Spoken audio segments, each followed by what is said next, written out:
គេរយអត់ចាប់ទឹកអើយច្រើនខ្ញុំខ្លាចសម្បត្តិទីមួយក៏សោតសម្បត្តិប៉ាន់អ្នកល្អល្អច្រើនប្រភេទកីឡាបុកដូចគ្នាទីពីរកងចេញម្រាមហើយ5ទឹកទៀតហើយអាវុធទឹកធ្ងន់ដូចគ្នាទីពីរនៅក្នុងប្រភេទគីឡូឈោពេលគីឡូ60ហ្នឹងសម្បត្តិអ្នកឈោលំដាប់កងចេញម្រាមតែយើងអត់ទាន់ឃើញថាមេញហុងគាត់ប៉ះអ្នកល្អខ្លាំងដោយសម្បត្តិសម្បត្តិក៏ប៉ះអស់ហើយចង្វាក់នៃការវាយអាវុធនៃការវាយចេញសម្បត្តិចេញច្រើនជាងមេញហុងចេញច្រើនជាងលឿនមានថាលឿនជាងណាលឿនជាងញាប់ជាងឃើញមានរឿងអាកម្មកោហ្នឹងនេះមិនកើមឯងណាបាក់មួយធន់មេញហុងហ្នឹងតាវាយឲ្យដល់ឥឡូវមិនទៀតទេ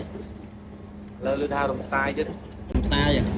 លើកការប្រកួតអញ្ចឹងមានន័យថាគូនោះប៉ះគ្នាដដែលបាទហើយមើលឃើញយ៉ាងណាចំពោះការប៉ះគ្នា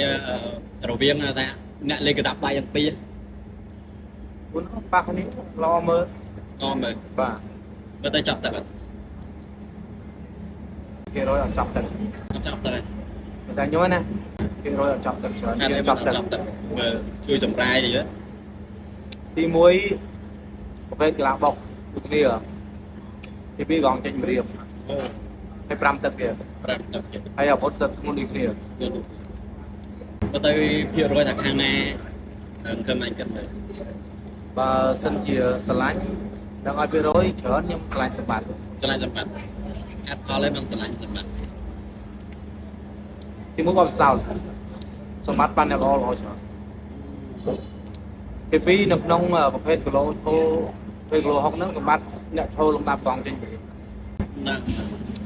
មានហុងក៏ទៅឡើងក្រោយណាហើយកងចេញម្រាមកម្លាំងល្អភាពធន់ល្អបើនិយាយភាពធន់មានដូចគ្នាអញ្ចឹងណាតែយើងអត់ទាន់ឃើញថាមេញហុងគាត់ប៉ះអ្នកល្អខ្លាំងដោយសម្បត្តិសម្បត្តិក៏ប៉ះអស់ហើយចង្វាក់នៃការវាយអាវុធនៃការវាយចេញសម្បត្តិចេញច្រើនជាងមេញហុងចេញច្រើនជាងលឿនមានថាលឿនជាងណាលឿនជាងញាប់ជាងទៅសម្រាប់មេញហុងបាច់ទៅវាយឃើញការប្រកួតរបស់គាត់មួយរយៈហ្នឹងបាច់ទៅអាវុធល្អធ្ងន់ហើយយើងគាត់ថាវាយមួយសម្បត្តិយើងគាត់ថាបើប្រភេទកីឡាវាយដៃដូចគ្នាគាត់ថាសម្បត្តិអាចនឹងញាប់ជាងហើយមេញហុងគាត់សម្បត្តិដៃធ្ងន់ល្អវាយធ្ងន់ដូចគ្នាតែរឿងវិលវាយជាងសម្បត្តិតែភាពធន់មានដូចគ្នាហើយកម្លាំងបើយើងនិយាយថាពីអតទៅអតមកបើថាបដូរគ្នាអតទៅអតមកកម្លាំងយើងគាត់ថានៅតែជាសម្បត្តិមានតែទៀតចុះបើមេញហុងឈ្នះមិនទៅបើឈ្នះមានតែឈ្នះសម្បត្តិសុខម៉ៃ60គីឡូកងចេញម្រាមមានតែមេញហុងហ្នឹងហើយចង់ថាបើសិនជាមេញហុងឈ្នះបន្ទុឬមួយក៏អាចថានេះអីចឹងដូរគ្នាអាចស្លប់អាចអីព្រោះយើងមើលឃើញឯកីឡាហ្នឹងហើយតែបើថាបើចង់វាយថាឈ្នះបន្ទុសម្បត្តិហងរៀងបើចង់ឈ្នះបន្ទុរៀងបាទតើតែសម្បត្តិតែអាហ្នឹងបាទតែយើង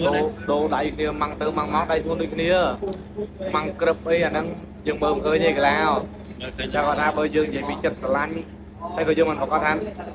បើខ្ញុំអញ្ចឹងខ្ញុំប្រាបើខ្ញុំយកសម្បត្តិអញ្ចឹងក៏ខ្ញុំមិនប្រកាសថាសម្បត្តិហ្នឹងត្រូវឈ្នះយ៉ងដែរអញ្ចឹងណាពួកបងចេញម្រាមដៃខ្លួនដូចគ្នាអ្នកយ៉ាងឯណាគេដល់មុនហ្នឹងហើយគាត់តែអ្នកធន់អត់ស្លាប់ទេណាចុះសម្រាប់ខ្ញុំឯងពួតដែរណា